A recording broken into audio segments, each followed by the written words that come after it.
So now ओला electric limited आप देखिए 49.49 का प्राइसिंग हमें देखने को मिल रही है एंड 2 दिन में जो तेजी हुई ना उस पर एकदम से ब्रेक लग गया। Hi this is Dev and watch traders diary. ये ईवी का ब्रेक है क्या?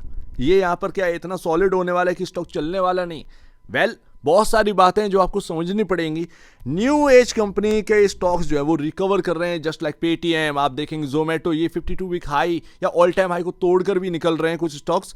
क्या ऐसी तेजी ओला इलेक्ट्रिक के अंदर देखने को मिलेगी? 150 रुपए दोबारा देखने को मिलेगा क्या? तो बॉस हुआ क्या कि यहाँ पर ना ताबड़तोड़ तेजी तो हुई, बट यहाँ पर अगर आप देखेंगे वाहन डेटा जो आया था उसने थोड़ा सा ना चौंका के रख दिया। एथर आगे बढ़ रहा है, एथर एनर्जी यहाँ पर आगे बढ़ रहा है एंड 9522 रजिस्ट्रेशन हुए ओला इलेक्ट्रिक की तरफ। तो एथर का मार्केट शेयर जो है वो लगातार गेन करता जा रहा है। वहीं अगर आप देखेंगे ओला का तो मार्केट के जो शेयर है वो स्लिप होता जा रहा है। अब देखिए जो हाइस थे वो 150 रुपए के थे। आसान नहीं है यहाँ तक पहुंच जाना, ये बात तो है, क्योंकि प्रॉब्लम तो है आपका कॉम्पिटिटर आपसे आगे बढ़ रहा है। एंड अगर आप देखेंगे यहाँ पर थोड़ा सा तो कॉम्पिटिटर का स्टॉक 52 वीक हाई पर है, आप 52 वीक लो के आसपास। ये अंतर है एथर वर्सेस ओला इलेक्ट्रिक। बट यहां पर मैंने आपसे एक बात कही थी कि आप जज नहीं कर सकते, आपको बेट लेनी है तो 5-7 साल के लिए लीजिए एंड उसमें ना देखिए मत। फिर वो बेट आपकी कैसी सही पड़ रही है नहीं पड़ रही है वो बात की बात है। बट अगर आपको बेट लेनी है ऐसे स्टॉक के अंदर तो फिर आपको 5-7 साल देने पड़ेंगे। बहुत सारी बातें आपको सुनने को मिलेंगी, बहुत सारी यहाँ पर ना खबरें आती रहेंगी, बट आपको ना डिसीजन खुद ही लेना पड़ेगा एंड वो लंबा डिसीजन लेना पड़ेगा। मैं आपको बहुत एक क्लियरली बात बताता हूँ। बट अभी जो चार्ट पर जो दिख रहा है, जो एक है ना गिरावट आई है, तो देखिए वो एक रेजिस्टेंस जोन की तरफ से भी आई, राइट? एक बिल्कुल रेजिस्टेंस जोन था, रेजिस्टेंस बने हुए हैं स्टॉक के अंदर बहुत सारे, वहीं से गिरावट आई है और वहीं से यहाँ पर ना खबर भी आई। तो प्रॉब्लम यही हो गया कि रेजिस्टेंस जगह पर भी पहुंच गए एंड न्यूज भी आ गई। आप आसानी से समझ सकते हैं ये रेजिस्टेंस जोन आप देखिए कहां पर, देखिए इस जगह, अब आप आसानी से समझ सकते हैं। बट अभी है क्या कि यहां पर ना जब तक ये 40 रुपी 39 रुपी जब तक आपकी स्क्रीन पर है तब तक इस स्टॉक के अंदर डरना नहीं। एंड अभी जो है ना जहां से ये थोड़ा सा मूव किया है, थोड़ा सा घूमा है, वो इंपॉर्टेंट जगह, ये 49.65 आप कह सकते हैं 49 रुपी का जो लेवल है वो आप कह सकते हो काफी इंपॉर्टेंट है अभी करेंटली, काफी इंपॉर्टेंट। अपन एथर की बात करते हैं। एथर का स्टॉक चल रहा है 414.55 का, 288 का लो है एंड 450 रुपए का हाई है, कर लो बात। तो स्टॉक ना ये चल रहा है एंड इसको प्लस पॉइंट मिल रहा है मार्केट के अंदर। वहीं ओला फीका पड़ रहा है एंड ओला अभी भी एथर से बाय मार्केट कैप काफी बड़ा है, ये भी ध्यान रखिए। तो ओला के अंदर इसीलिए अच्छी तेजी नहीं बन पा रही है, बट एथर के अंदर अच्छी तेजी बन रही है बिकॉज ऑफ वो ओला से बेहतर कर रहा है। अब जैसे कि म्यूचुअल फंड का डेटा ये काफी शानदार आया था जुलाई का, ध्यान रखिए मेरे के जो यहाँ पर लॉसेस लगे हुए थे, सडनली अगर आप देखेंगे तो यहाँ पर ना उन्होंने बहुत बड़ी खरीदारी करी है, 61% के आसपास अपने शेयर्स बढ़ाए, 134% यहाँ पर ना अपने शेयर्स बढ़ाते हुए नजर आए एंड उन्होंने एवरेज किया, प्राइस एवरेज किए गए, समझ रहे हैं, म्यूचुअल फंड की तरफ से। हेलियोस फ्लेक्सी कैप फंड, ये अपना एक नया फंड है जिन्होंने 54.97 करोड़ रुपए इन्फ्यूज करे हैं ओला इलेक्ट्रिक के अंदर। नया फंड है, उसने इतना पैसा डाला। तो ये बात आप समझिए कि म्यूचुअल फंड एवरेज कर रहे हैं इस स्टॉक के अंदर। आगे क्या होगा ये इनको भी नहीं पता है, हकीकत यही है, आगे क्या होगा ये इनको भी नहीं पता क्योंकि कंपटीशन बहुत टफ है। अब आप कहेंगे कि 150 की बात करो कि 150 रुपए कितना आसान है इसके लिए, क्या वो जो न्यू एज कंपनियां जो रिकवर कर रहे हैं स्टॉक्स, क्या ये भी 150 रुपए तक जाएगा? तो वो मैं आपको बताता हूं। जोमेटो है, ठीक है ना, जोमेटो है, कितना कंपटीशन है जोमेटो के लिए भाई? एक स्विगी तो है, ठीक है ना, स्विगी तो है जो यहां पर ना कॉम्पीट कर रही है, दोनों लिस्टेड। आप देखेंगे पेटीएम, भाई कितना बड़ा कंपटीशन है, कुछ नहीं है इनके लिए, ये काफी बड़े लीडर हैं, इनके काफी बिजनेसेस चल रहे हैं उस ऐप के अंदर, सिर्फ यूपीआई नहीं चल रहा है, बहुत सारे यहां पर काम कर रहे हैं, तो ये धीरे धीरे रिकवर कर रहे हैं। तो समझ रहे हैं ना, कंपटीशन इन लोग के लिए काफी टफ नहीं है जितना कि आप ओला के अंदर देख रहे हैं। ओला के अंदर काफी बड़ा कंपटीशन है, ईवी के अंदर सारी ओल्ड कंपनियां भी हैं, ठीक है ना, ऐसा कुछ यूनिक नहीं है। एंड आपका जो कॉम्पिटिटर है एथर, वो आपका बहुत अच्छा है यहाँ पर ना कॉम्पीट कर रहे हैं। उसके साथ कौन है, हीरो मोटोकॉर्प।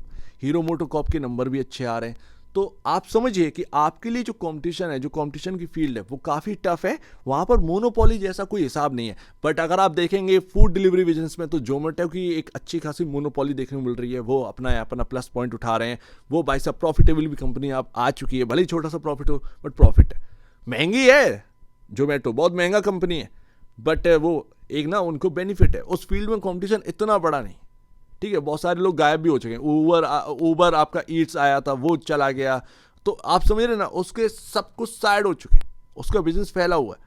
बात यहां पर यही आती है। बट ओला का कंपटीशन काफी बड़ा है। तो इसीलिए 150 रुपए आसान नहीं है। क्या देखकर आपको मिल जाएगा, और 150 पर मार्केट कैप आपका 22,000 करोड़ का नहीं रहेगा, 80,000 करोड़ के आसपास का मार्केट कैप आपका पहुंच जाएगा।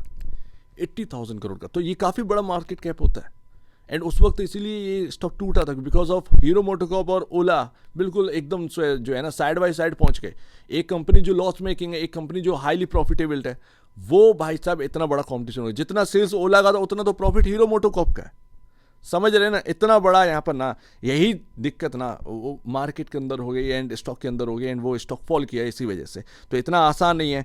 अच्छा खासा ना आपको प्रॉफिटेबल आना पड़ेगा, तब जाकर वो 150 वाली बात आएगी, वो 150 वाली फीलिंग। लेकिन हाँ, स्टॉक रिकवर कर सकता है क्या? हाँ, स्टॉक रिकवर कर सकता है थोड़ा बहुत। जैसे कि अभी चल रहा है, जैसे 40 रुपये चल रहा है, तो 60-70 इधर के आसपास तक पहुंच सकता है।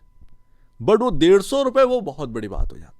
वो 150 वाली बात काफ़ी बड़ी हो जाती है। इवन आप देखेंगे प्राइस टू बुक वैल्यू, तो 4.87 टाइम चल रहे हो आप, आपका बुक वैल्यू चल रहा है 10.29। तो अभी हाल फिलहाल में अगर आप देखेंगे, कोई लॉजिक ऐसा नहीं आपके पास मिल रहा है जो आपके स्टॉक को, न्यू एज है लेकिन आपके स्टॉक को एक नई कोई यहाँ पर ना पॉजिटिविटी दे दे। अभी ऐसा कुछ भी नहीं है। एथर को वो बेनिफिट मिल रहा है क्योंकि उसके फाइनेंशियल भी अच्छे हैं, उसका डेट भी अच्छा है, एंड वो जो लॉस कर रहे हैं वो अपना सेल्स टू लॉस जो भी है आपका वो ठीक ठाक ही है, बट इनका काफ़ी ज़्यादा है। तो ये काफ़ी अंतर आया। सो दैट मैं ये नहीं कह रहा हूँ लास्ट कि कंपनी खराब है, नहीं।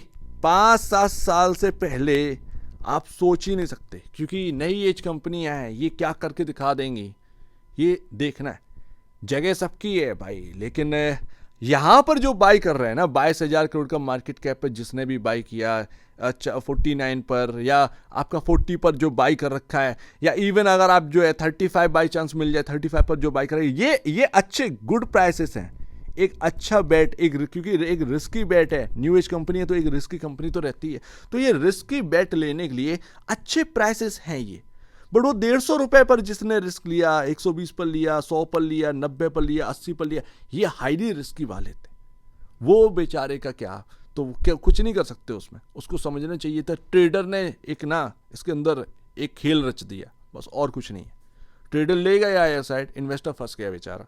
तो बस इतनी सी बात है। बट अभी जो प्राइसेस मिल रहे हैं, जो इस वक्त इन्वेस्टर एंटर कर रहे हैं, उनके लिए अगर आप देखेंगे तो वो आसानी से वो रिस्क उठा सकते हैं कि भाई हाँ, मैं 5-7 साल के लिए देख रहा हूँ, हाँ मैं रिस्क उठा सकता हूँ।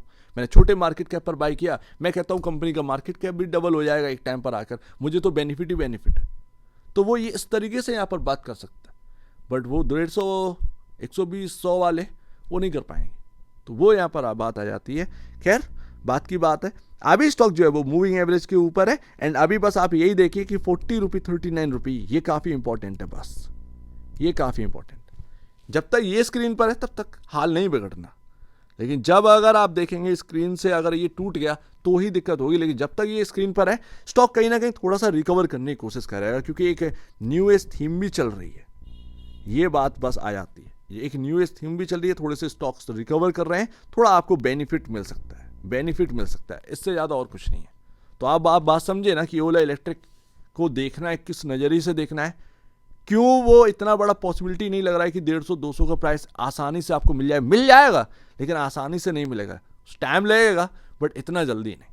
उसके लिए बहुत सारी चीज़ चाहिए जो कि अपने पास नहीं है। अदरवाइज क्या फ़ायदा कि हीरो मोटोकॉर्प 1 लाख करोड़ के मार्केट कैप होल्ड कर रहा है, कुछ तो होगा, क्योंकि कंपटीशन काफ़ी टफ है, मार्केट काफ़ी टफ है। तो बात बस यहीं पर आ जाती है। सो उम्मीद है इस बात को आप समझेंगे। एंड एक बार निवेश से पहले आप बेसिस पहले अपने ब्रोकर एडवाइस से जरूर सलाह लीजिएगा। खुद की स्टडी रहेगा, उससे बेहतर कुछ भी नहीं, खुद की स्टडी मस्ट है। तो आप दीजिए मुझे वीडियो देखने के बहुत धन्यवाद दोस्तों।